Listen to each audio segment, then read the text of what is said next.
Hi, I'm Shiloh Bates, and welcome to the CLO Investor Podcast. CLO stands for Collateralized Loan Obligations, which are securities backed by pools of leveraged loans. In this podcast, we discuss current news in the CLO industry, and I interview key market players. Today, I'm speaking with Stephanie Setyadi, a partner at Ivy Hill Asset Management, which is a portfolio company of Ares Capital Corp. She gave me two case studies for the types of businesses that can be found in CLOs. One company was a software business, and the other was an insurance brokerage. And we talked about businesses that don't fit in the Ares credit box. We recorded this episode on March 13th before tariffs and recessionary risks had materially increased market volatility. In the interest of full disclosure, my firm invests in multiple Ivy Hill managed CLOs. If you're enjoying the podcast, please remember to share, like, and follow. And now, my conversation with Stephanie Setyadi.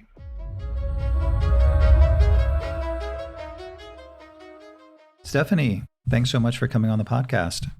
Thanks for having me, Shiloh. Happy to be here. Why don't we start off by you telling us a little bit about your background and how you ended up working in private credit at Ares?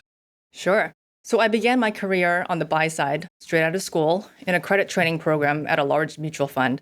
I did that for a couple years, and then I actually moved to the sell side after that. And this was during the structured finance boom back in the mid-2000s. So I actually spent a couple years as a CLO banker at Credit Suisse. That obviously came to a very abrupt end in late 2008, and the future of structured finance at the time was very much uncertain. Luckily for me, Ares was one of the few firms actually hiring during the GFC, as they were looking to acquire some middle market CLOs that were being divested and bring them onto the private credit or the direct lending platform.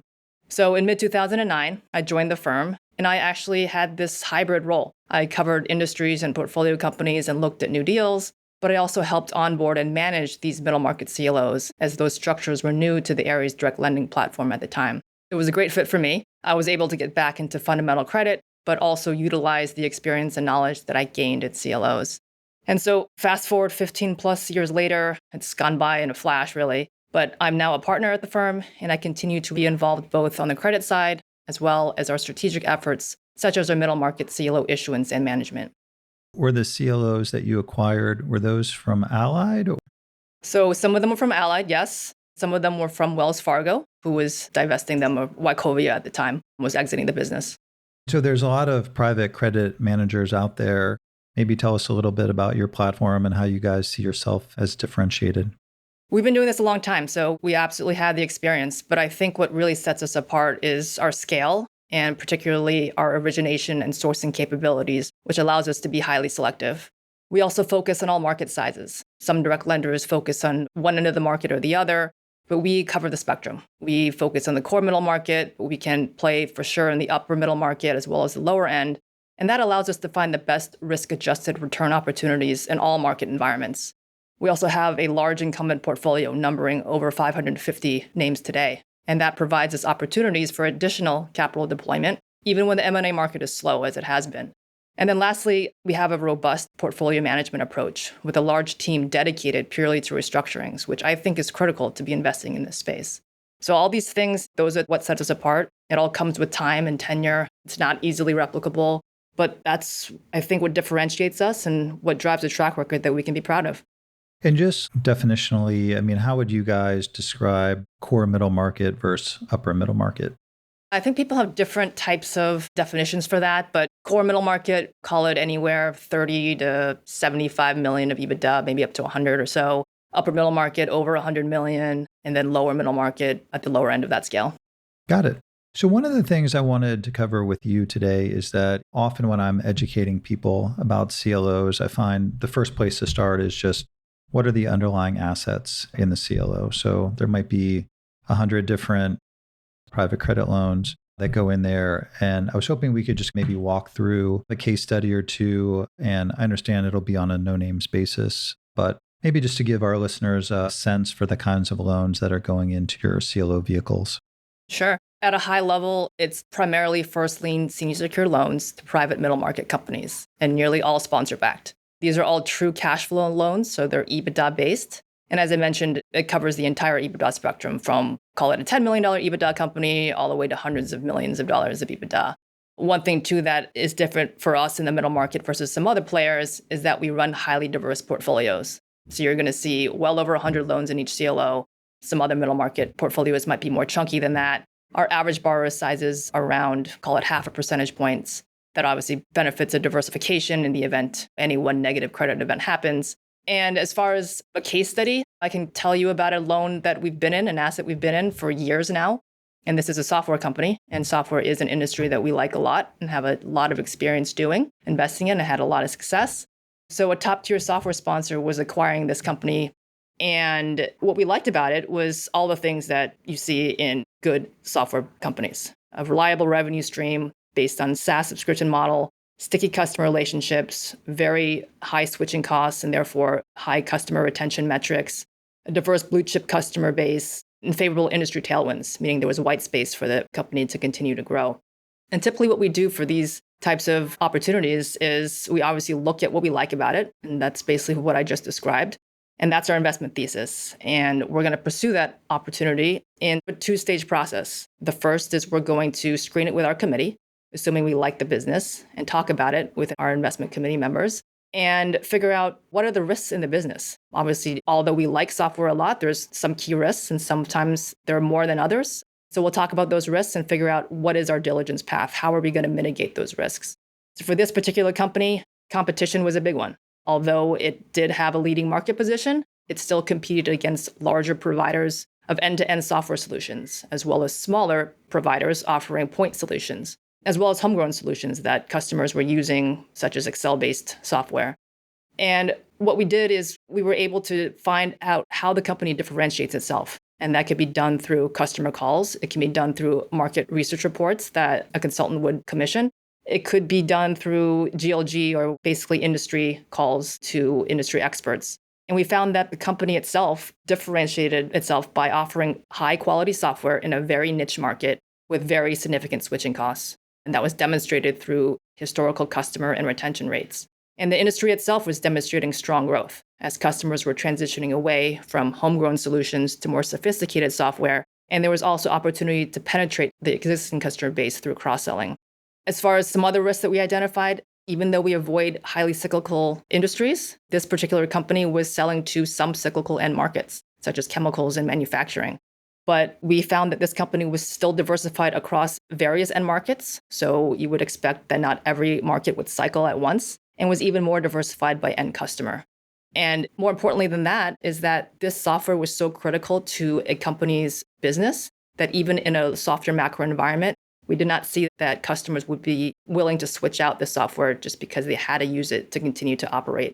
And then finally, because of the SaaS or subscription-based model, it's not tied to customer revenue or customer volumes, implying that any general macro weakness should not have a large impact on the company's revenue base. So there were some other risks as well, but that's just giving you a flavor of some of the things that we look at, some of the diligence that we do. We typically have sell-side materials that we're looking at because these are typically still in the auction stage. So we'll have weeks, maybe, or even months to do our work, do our analysis, and come up with ways that we're going to get comfortable with some of these risks. And then assuming that everything checks out and we like what we've seen as far as diligencing all of these risks, we're going to bring it back to investment committee for final approval. So that's what happened. ARCC won the lead mandate for that transaction, and it's been in our portfolio ever since. So ARCC is your publicly traded BDC? Correct, yes. Was the initial transaction then, was it a leveraged buyout? Was a company taken private, or was a company acquired from founders, or what was the initial reason for you guys to lend money to the company? It was a leveraged buyout. It was actually the sponsor buying it from another sponsor. It was a small company at the time, so it was a change of control. That's a business, presumably, that the sponsor felt really good about its growth prospects. I think on average, maybe do businesses trade at 10 times EBITDA? Is that for a decent business that's growing at a moderate clip? Is that what you'd say, or higher? Could easily be higher than that, low double digits. It depends on the industry. It depends on the growth prospects. I would say anything less than 10 times, it's definitely a lower growth type of industry. So we'd like to see industries that probably trade in the low teens to high teens. And then at a 20% loan to value, what do you get paid for taking that risk? It definitely depends on the size of the company, the industry, market environment. It was a small company at the time, so we were able to get that premium pricing despite the lower LTV. And obviously the market has changed a lot. So these days, a typical unitranche type pricing would be, call it 450 to 500 over SOFR. That's come in significantly. And so in 2025, this is still a loan that's on your books? Correct. We've been able to stay invested in it as it's grown. It's done 5 acquisitions since. Still the same sponsor, but has added 5 targets, and we've provided add-on financing. So have grown with the company as it's scaled, which is something that we're proud to do. I mean, that's the benefit of having that incumbent portfolio. We can get in early with a company when it's small and stay invested with it and be able to scale with it over time. So for a borrower that has the ability to borrow from the broadly syndicated or traded market versus going the private credit route, one of the advantages of going private credit is that it's just more flexible. So there's only one lender that the borrower or the private equity firm needs to work with. And so for an acquisitive company like what you just described, the private credit's probably the better solution there, even though it's going to be more expensive than the broadly syndicated market. Is that how we should think about it? Yeah, absolutely. There's a lot of benefits to accessing the private credit market. That certainty of execution at close, the flexibility that can be provided by one or a handful of lenders, not only at close, but down the road. Amendments, additional financings like we just discussed. And it's really a partnership type of model versus broadly syndicated world, which you're dealing with 100 plus lenders sometimes. And it's just a different type of transaction.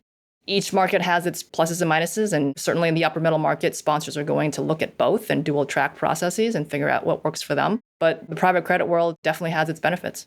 One of the things that I make sure is clear in our investors' minds is that when they see technology as an industry in CLOs, and oftentimes it's, call it 10 to 14% of total CLO AUM, just to make sure it's totally clear that this is not a couple guys in a garage with a business plan and a dream. This is entrenched software with a business that has probably at a minimum 15 million of cash flow a year. So maybe that's 100 million of revenue. So these are established leaders in their space. They're not fly-by-night companies. Absolutely. Yeah, these are companies that have a product that is mission critical to an end user, an end company's business. So it could be something like an ERP system, for example. It could be something that facilitates business-to-business transactions, anything that really plays a critical role in a company's operations. So will this ultimately leave your books when the company either goes public and repays the term loan or the company is sold to another private equity firm? What's the end game here? So that could happen, but something like this, where we've been in it for some time, we know it really well. What we'll typically try to do is stay involved in the next financing. So if it does get sold to another private equity sponsor, we're going to be hopefully first in line to pitch that financing to the next sponsor. Great. And so then along the way, could you just let us know what you guys do for valuations? Because that would be like every quarter or how often you do it and what's the process there, just so people know. So yeah, we do have quarterly valuations. And we're coming upon that now for Q1. But basically, we value every single loan in the portfolio based on a few different factors. So if it's publicly marked, which a small subset is, then we'll use the public marks. But more likely than not, we'll be doing our own analysis. And that's a lot of times for a name like this that's performing, it's going to be a yield analysis and basically figure out what the yield should be given the leverage profile of the company and given the market yields at the time. Do you guys involve a third party in that process, or is it just your marks? Yes, we will have third-party valuation providers. Great. So that was Anonymous Software Company. Do you have another company that we could maybe chat through? Sure. So another industry that we like a lot is insurance brokerage. And so this particular company, similar to the last one I just spoke about, we've been in it for a number of years now. Back then, it was a small deal, barely double digits of EBITDA, and we came into a two-handed club deal. And this company was your traditional insurance broker, focusing primarily on commercial and personal P&C insurance.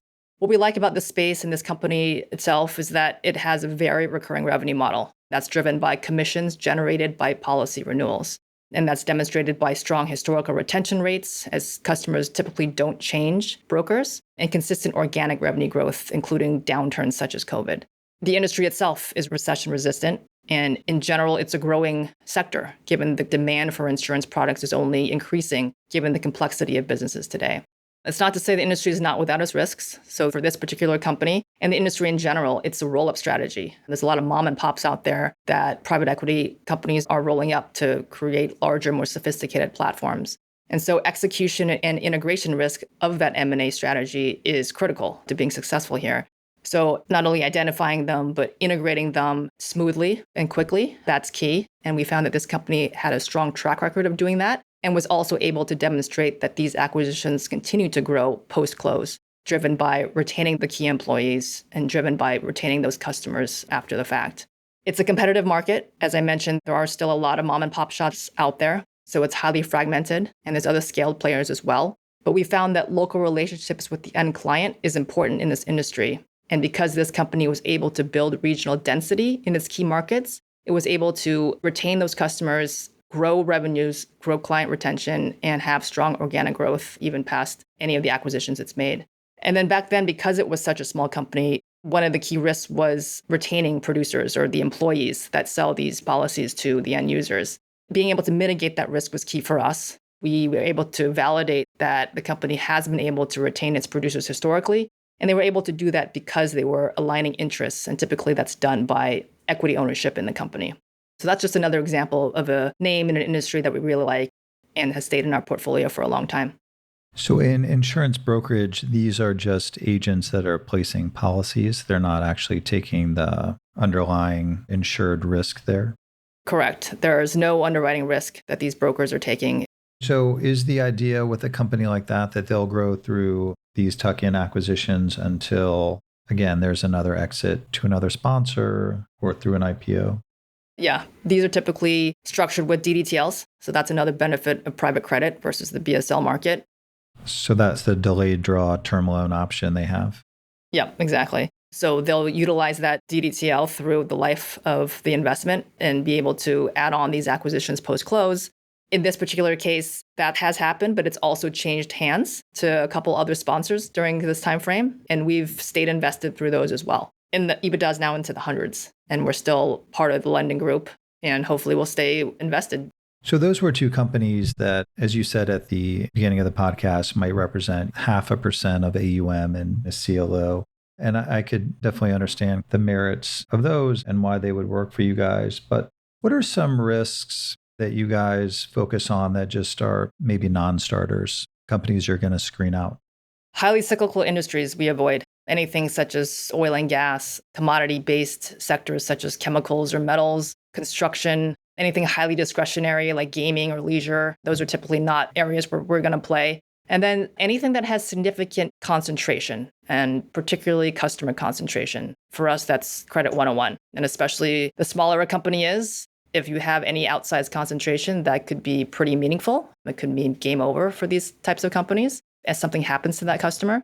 And then also a key thing for us is, what is the competitive differentiation of a company? What is its secret sauce? What's the reason that it exists? And what would happen if the company goes away? Would people care?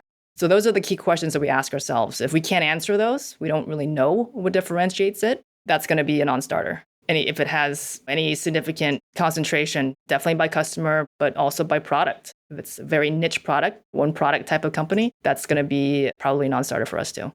And how do you view the private equity firm that's acquiring the business?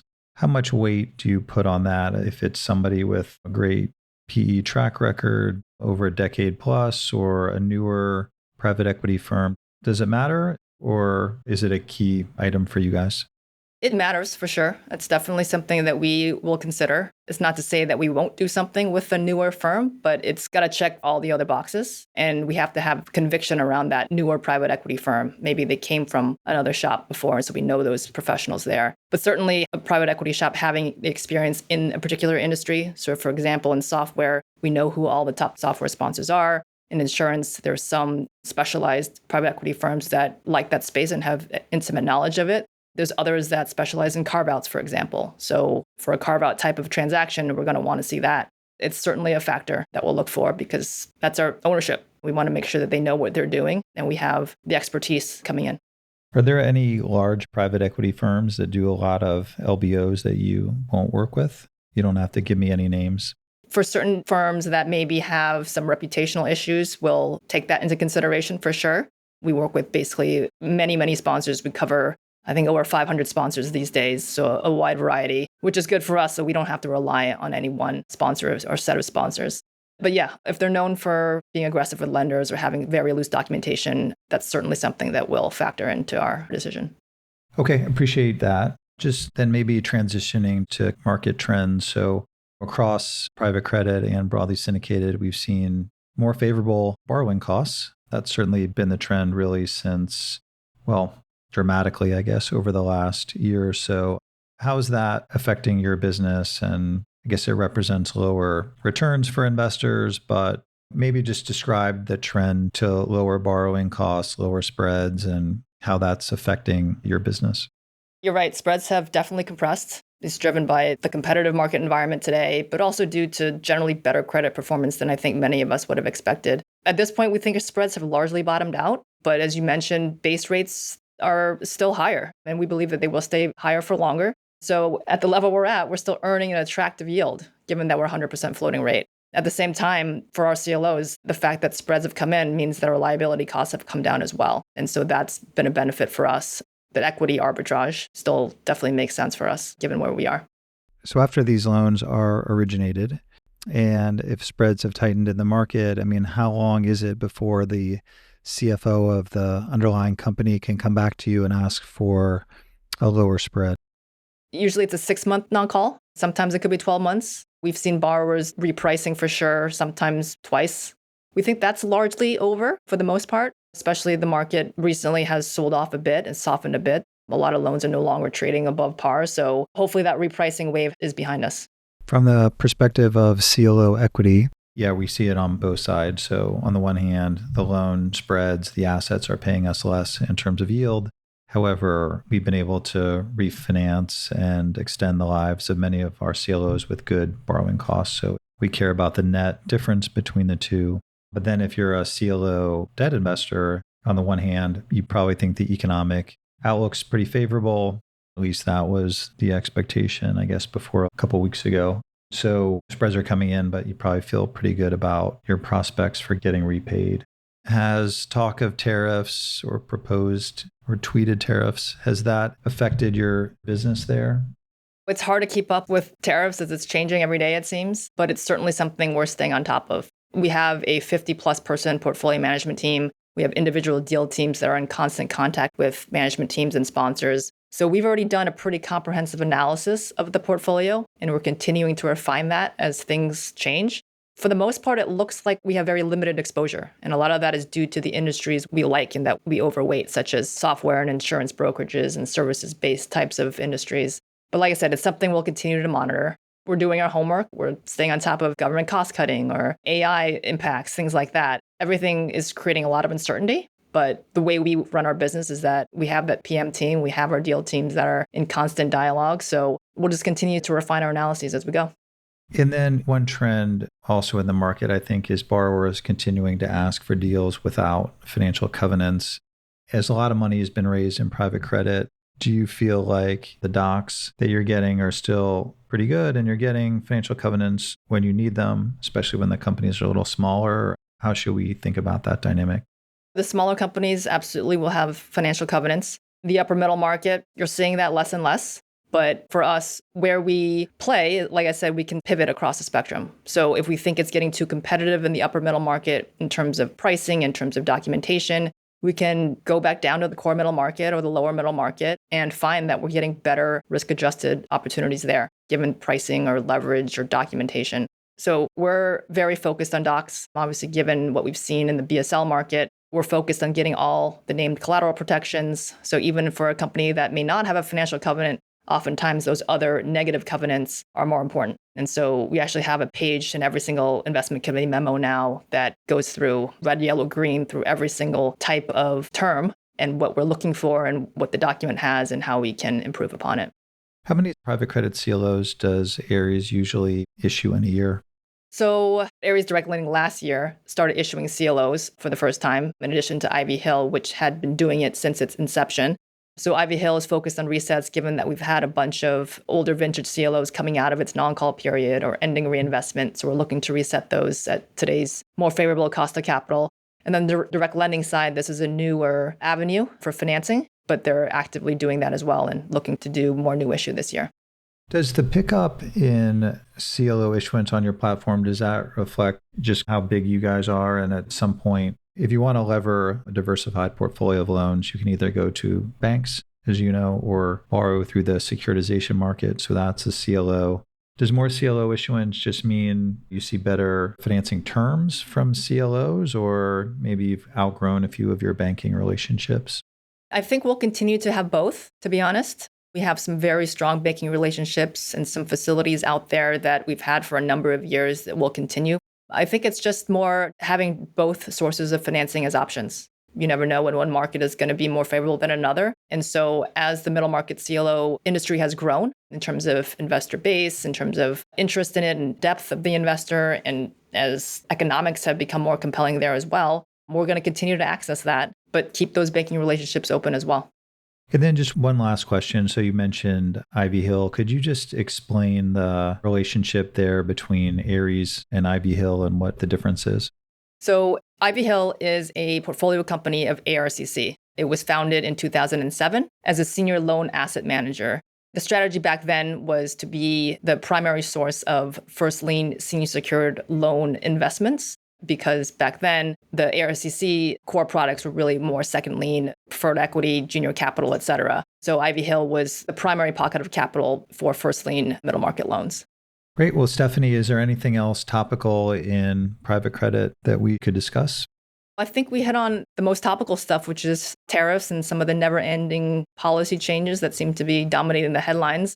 But there's been more talk of volatility, uncertainty, potential recession, et cetera. But for us, I think we've been doing this a long time. We've done it through multiple cycles, and we've been consistent with our approach, which has served us well. So I think if we just stick to our knitting, keep doing what we're doing, and our scale, our resources, our diversification, I think we're well positioned to withstand whatever changes or headwinds may come our way. Well, Stephanie, thanks so much for coming on the podcast. Really enjoyed our conversation. Thanks for having me, Shiloh.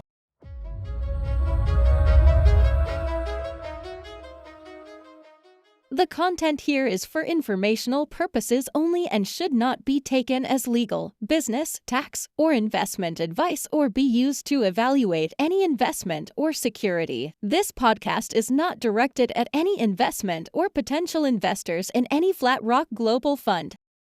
Definition section. The Secured Overnight Financing Rate, SOFR, is a broad measure of the cost of borrowing cash overnight collateralized by Treasury securities.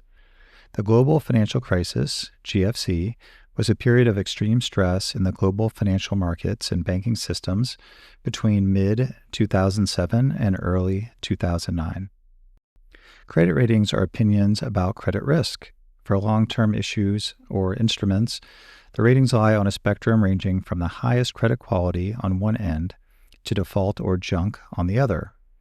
A AAA is the highest credit quality. A C or a D, depending on the agency issuing the rating, is the lowest or junk quality. Leveraged loans are corporate loans to companies that are not rated investment grade. Broadly syndicated loans are underwritten by banks, rated by nationally recognized statistical ratings organizations, and often traded among market participants. Middle market loans are usually underwritten by several lenders with the intention of holding the instrument through its maturity. Spread is the percentage difference in current yields of various classes of fixed income securities versus Treasury bonds or another benchmark bond measure.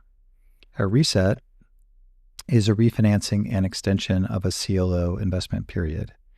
EBITDA is earnings before interest, taxes, depreciation, and amortization. An add-back would attempt to adjust EBITDA for non-recurring items. LIBOR, the London Interbank Offer Rate, was replaced by SOFR on June 30, 2024. Delever means reducing the amount of debt financing. High-yield bonds are corporate borrowings rated below investment grade that are usually fixed rate and unsecured. Default refers to missing a contractual interest or principal payment. Debt has contractual interest, principal, and interest payments, whereas equity represents ownership in a company. Senior secured corporate loans are borrowings from a company that are backed by collateral. Junior debt ranks behind senior secured debt in its payment priority. Collateral pool refers to the sum of collateral pledged to a lender to support its repayment. A non-call period refers to the time in which a debt instrument cannot be optionally repaid. A floating rate investment has an interest rate that varies with the underlying floating rate index. RMBS are residential mortgage-backed securities. Loan to value is a ratio that compares the loan amount to the enterprise value of a company. GLG is a firm that sets up calls between investors and industry experts. General disclaimer section. References to interest rate moves are based on Bloomberg data. Any mentions of specific companies are for reference purposes only and are not meant to describe the investment merits of or potential or actual portfolio changes related to securities of those companies unless otherwise noted. All discussions are based on U.S. markets and U.S. monetary and fiscal policies. Market forecasts and projections are based on current market conditions and are subject to change without notice. Projections should not be considered a guarantee. The views and opinions expressed by the Flat Rock Global speaker are those of the speaker as of the date of the broadcast and do not necessarily represent the views of the firm as a whole. Any such views are subject to change at any time based upon market or other conditions, and Flat Rock Global disclaims any responsibility to update such views. This material is not intended to be relied upon as a forecast, research, or investment advice. It is not a recommendation, offer, or solicitation to buy or sell any securities or to adopt any investment strategy. Neither Flat Rock Global nor the Flat Rock Global speaker can be responsible for any direct or incidental loss incurred by applying any of the information offered. None of the information provided should be regarded as a suggestion to engage in or refrain from any investment-related course of action, as neither Flat Rock Global nor its affiliates are undertaking to provide impartial investment advice, act as an impartial advisor, or give advice in a fiduciary capacity. Additional information about this podcast along with an edited transcript may be obtained by visiting flatrockglobal.com.